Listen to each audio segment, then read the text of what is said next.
जय शिवराय. आज आपण रायगड जिल्ह्यातील मृगगड किल्ल्यावर जाणार आहोत. मृगगड किल्ल्यावर जाण्यासाठी आपल्याला भेलीव गावात जावे लागेल. गावाच्या या मंदिराच्या वरच्या बाजूने एक पायवाट गडावर जाते आणि ही पायवाट घनदाट जंगलातून जाते. मृगगड हा त्याच्या अद्वितीय आकारासाठी ओळखला जातो. हा किल्ला या भेलीव गावामुळे भेलीव किल्ला म्हणून देखील ओळखला जातो. मृगगड हा जमिनीपासून 1750 फूट उंचीवर उभा आहे.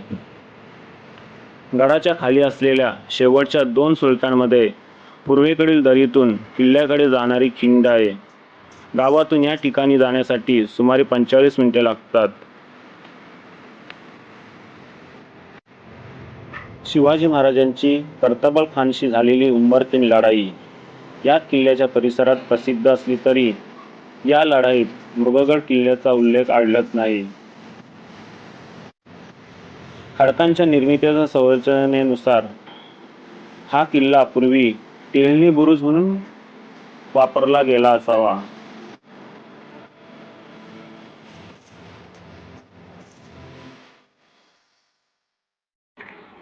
खिंड चढून वर गेल्यानंतर आपल्याला छोटा रस्ता लागतो आणि या छोटा रस्ता चढत असताना आपल्याला पायऱ्याही दिसून येतात आणि ह्या पायऱ्या चढल्यानंतर आपण एका पठारावर जाऊन पोचतो. पठारावर चढत असताना उजव्या हाताला एक मोठी शिळा दिसते. या शिळेवर पावलांच्या खुणा दिसतात. या पावलांच्या खुणांचा नक्की अर्थ काय हा अजून कोणालाही माहीत नाही.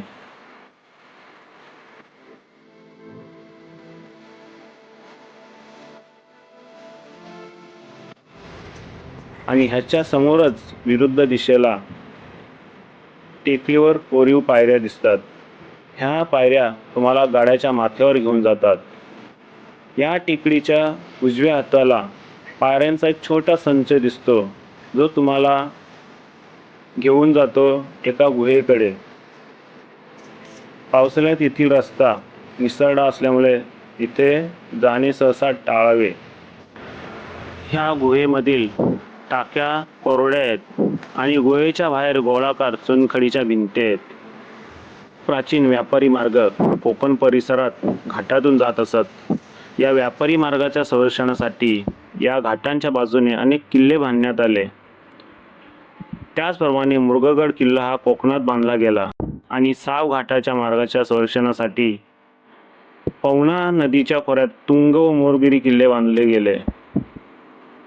इंग्रजांच्या काळात भोर घाटाची निर्मिती झाल्यानंतर या मार्गाचा वापर न झाल्याने मृगगड किल्ल्याचे महत्त्व कमी झाले. ह्या समोर दिसणाऱ्या पायऱ्या तुम्हाला गडाच्या माथ्यावर घेऊन जातात. ह्या सर्व पायऱ्या पातळात कोरलेल्या आहेत. हा चढ पूर्णतः 90 अंशामधला आहे.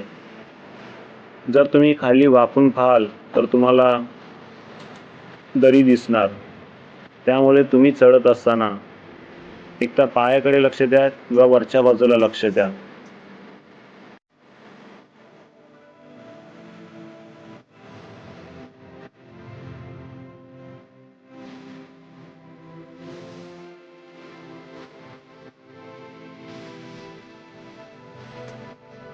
ह्या पायऱ्या चढत असताना तुम्हाला बाजूच्या खडकात एक गणेशाची मूर्ती कोरलेली दिसते.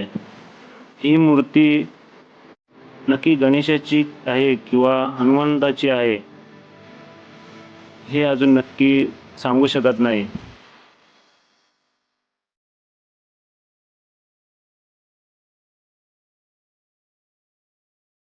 इथून तुम्हाला किल्ल्याचा पूर्वाभिमुख दरवाजा असल्याच्या खुणा दिसतात आणि गडाची तटबंदीही दिसते.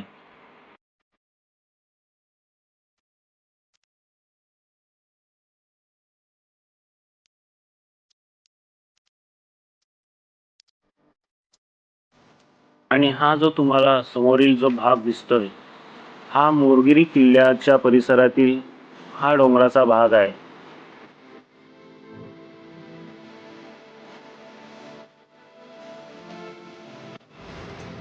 इथून किल्ल्यात प्रवेश केल्यानंतर तुम्हाला महिषासुरमर्दिनी आणि तुटलेले शिवलिंग व एक मोठा दगडी दिवा पाहावयास मिळतो.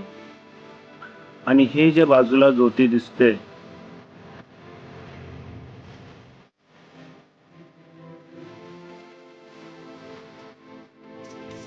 शिखरावर बरीच ज्योती पाहावयास मिळतात.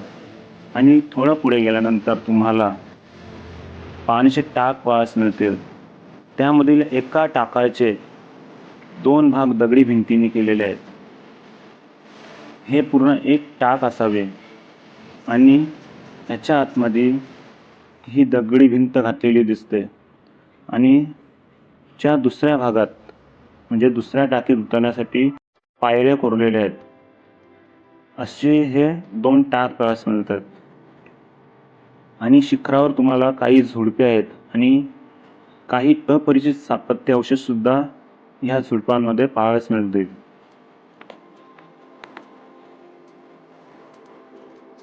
पुढे आल्यानंतर तुम्हाला किल्ल्यावरून विहंगम दृश्य पाहावयास मिळतील. डोंगर माथ्यावरून वाहणारे धबधबे, हिरवीगार झाडी, तसेच उतरणारे ढग, असे विहंगम दृश्य तुम्हाला या गडावरून पाहावयास मिळेल. आता आपण जाऊया बाले किल्ल्याकडे. बाले किल्ल्याच्या भागाकडे जाण्यासाठी पायऱ्या आहेत. त्या छोट्या पायऱ्यावर चढल्यानंतर आपण बाले किल्ल्याच्या भागात येतो. येथे तुम्हाला वाड्याचे अवशेष पाहावयास मिळेल.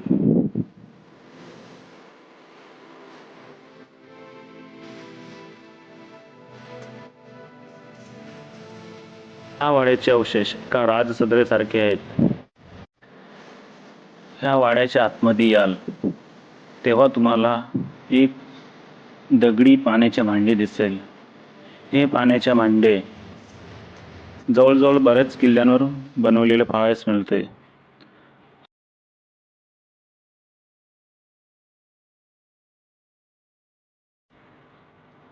या वाड्यातून पाठीमागच्या बाजूस एक रस्ता जातो. हा रस्ता पाण्याच्या टाकीकडे जातो. येथे सुद्धा 2 पाण्याचे टाक पाहावयास मिळतात.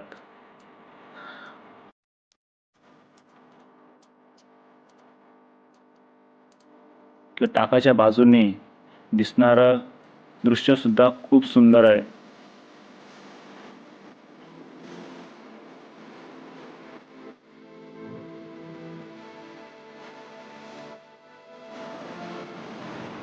त्यानंतर आपण पुन्हा वाड्याच्या बाजूने येऊ.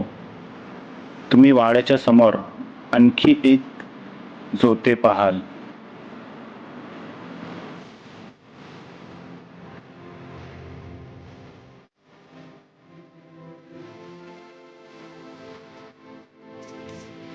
वाड्याचे अवशेष पाहून झाल्यानंतर तुम्ही जसे पुढे जाल तसेच तुम्हाला उजव्या बाजूला खाली एक रस्ता दिसेल.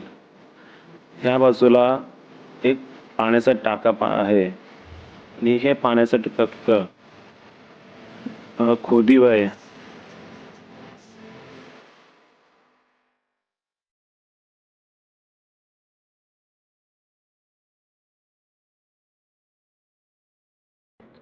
ह्यामध्ये उतरण्यासाठी तुम्हाला पायऱ्याही पाहावयास मिळतील.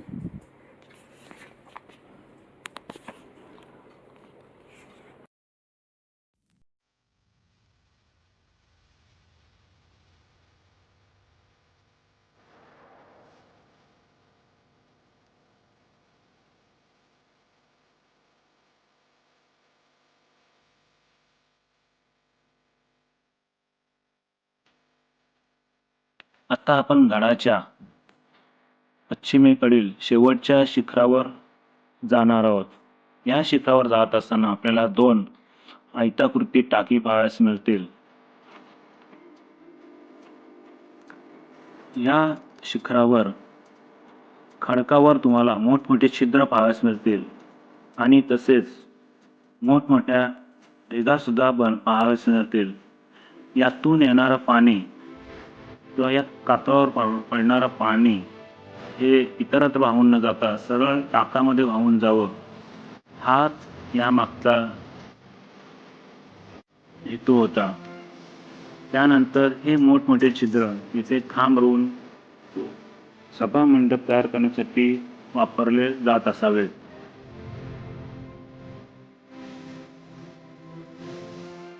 पुढे आल्यानंतर तुम्हाला एक ध्वजस्तंभ पाहावयास मिळेल. इथूनच तुम्हाला कुरवंड घाट, उंबरखिंड, सरसगड हे किल्ले पाहावयास मिळतील. पावसाळ्यात तुम्हाला सहजासहजी पाहावयास मिळणार नाहीत. मृगगड किल्ल्याच्या शिखरावरून दिसणारा खूप उंच टेकडीला मोराडीचा सुलका किंवा मोराडी शिखर म्हणतात. ते तुम्हाला किल्ल्याच्या पूर्वेकडील बाजूस पाहावयास मिळेल.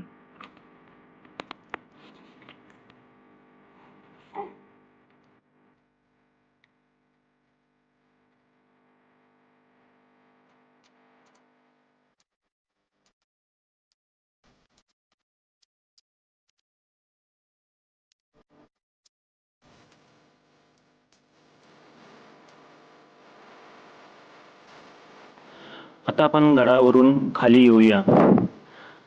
खाली आल्यानंतर जिथून आपण सुरुवात केली होती त्याच्याच उजव्या बाजूला 3 बाय 3 फूट आकाराची छोट्या चौकोनी तोंडाची गुहा पाहावयास मिळते. ही गुहा आतमध्ये 30 फूट आतमध्ये आहे आणि आतमध्ये गेल्यानंतर 2 वळणे पाहावयास मिळतात. गुहेचे आतील टोक आतमध्ये गेल्यानंतर आतील टोक हे 10 बाय 12 फूट इतके मोठे आहे. या गुहेमध्ये खूप अंधार आहे.